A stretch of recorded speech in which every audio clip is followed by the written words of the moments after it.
Potti Sriramulu memorial కింద 5 ఎకరాల భూమి ఇచ్చి అక్కడ ఆయన విగ్రహం ఏర్పాటు చేస్తాం. ఇది కూడా ఏర్పాటు చేస్తామని చెప్పి నేను మీకు తెలియజేస్తున్నా. జూనియర్ న్యాయవాదులకి భృతి చెల్లిస్తున్నాం. ఇది కాకుండా ఈరోజు మీరు ఒక్కసారి చూస్తే ఉద్యోగస్తులందరూ కూడా టీచర్లకు మేలు చేసేలాగా 117 జీవో రద్దు చేశాం. పోలీసులకు 213 కోట్లు సరెండర్ లీవ్ సొమ్ము చెల్లించాం. గత ఉద్యోగుల అవమానాలకు గురి చేసింది, వారి పిఎఫ్ను కూడా కాజేసింది. నేడు మన కూటమి ప్రభుత్వం 1వ తారీఖున ఉద్యోగాలు ఇస్తున్నాం. ఒకేసారి 7,500 కోట్ల రూపాయలు వాళ్ళ డబ్బులు డైవర్ట్ చేసి తిరిగి వాళ్ళకి ఇచ్చిన ప్రభుత్వం కూటమి ప్రభుత్వం అని చెప్పి కూడా నేను మీకు తెలియజేస్తున్నా. అంగన్వాడీలు ఆశాలకు 1,50,000 లబ్ధి వచ్చేట్టుగా గ్రాట్యుటీ అమలు చేస్తున్నాం. తమ్ముళ్ళు ఆడబిడ్డలు మీరు చూస్తున్నారు, గత ప్రభుత్వంలో చేసిన దుర్మార్గాలు, భూ మాఫియాలు, ప్రజల్ని ఇబ్బంది పెట్టిన విధానం ఏ విధంగా చేశారంటే పెద్ద ఎత్తున భూముల విషయం కానీ ఇంకా ఇవన్నీ చేస్తే మనం వస్తానే ల్యాండ్ టైటిలింగ్ రద్దు చేసింది తెలుగుదేశం ప్రభుత్వం అని మీ అందరికీ హామీ ఇస్తున్నాను. అదే మనం రాకపోయి ఉంటే మీ భూములన్నీ గోవిందా గోవిందా ఆ భూములన్నీ వాళ్ళ అకౌంట్లోకి పోయేటివి.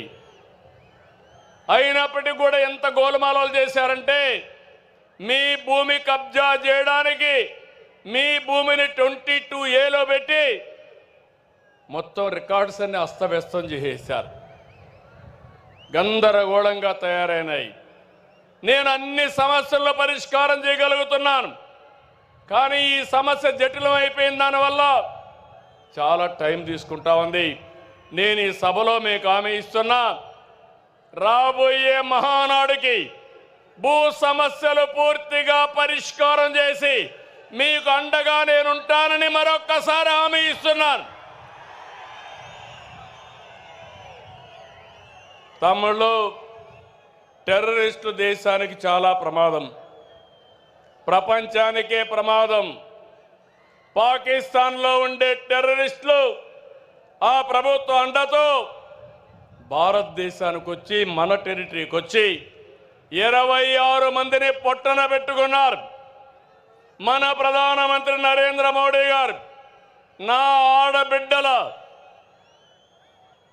బొట్టు చెరిపేసిన వాళ్ళని భూమి మీద ఉండడానికి వీలు లేదు, అందుకే వదులుతున్న బ్రహ్మాస్త్రమని ఆపరేషన్ సింధూరు ఏర్పాటు చేసి పాకిస్తాన్కి వెళ్ళి 20 నిమిషాల్లో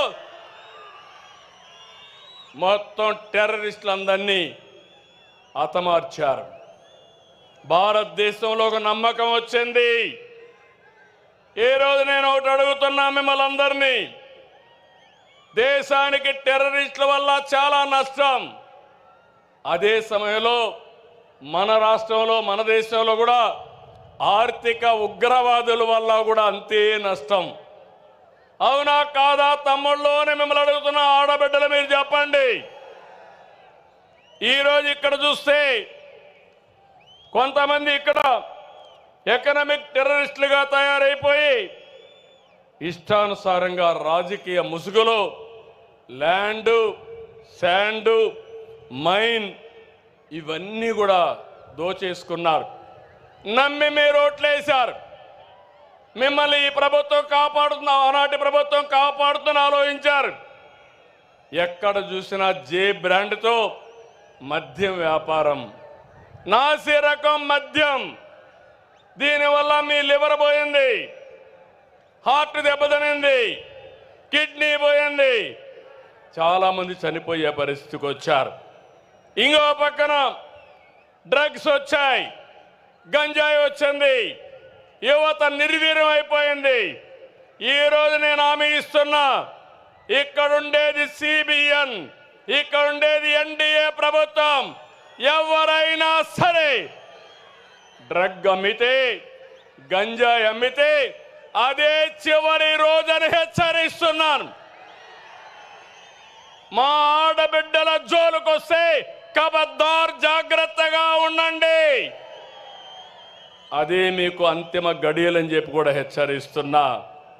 తమ్ముళ్ళు, అడవులు ఆక్రమించి ఎస్టేట్లు నిర్మించుకుంటారు, కొండల్నే మింగేస్తారు, చెరువుల్ని చెరబడతారు, ప్యాలెస్ల నుంచి ఎస్టేట్ల వరకు అక్రమ సామ్రాజ్యాన్ని నిర్మించుకున్నారు.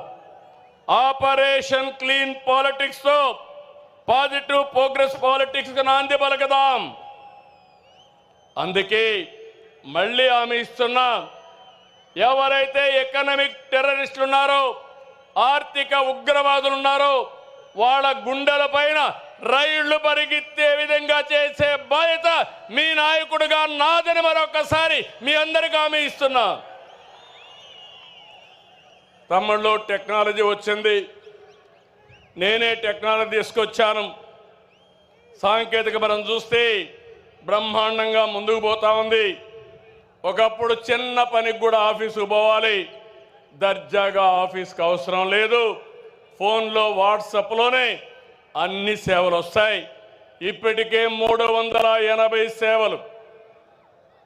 అదే మరిగా రేపు జూన్ 12కి 1 సంవత్సరం పూర్తి చేసుకునే సందర్భంలో 500 సేవలు పెడతాం.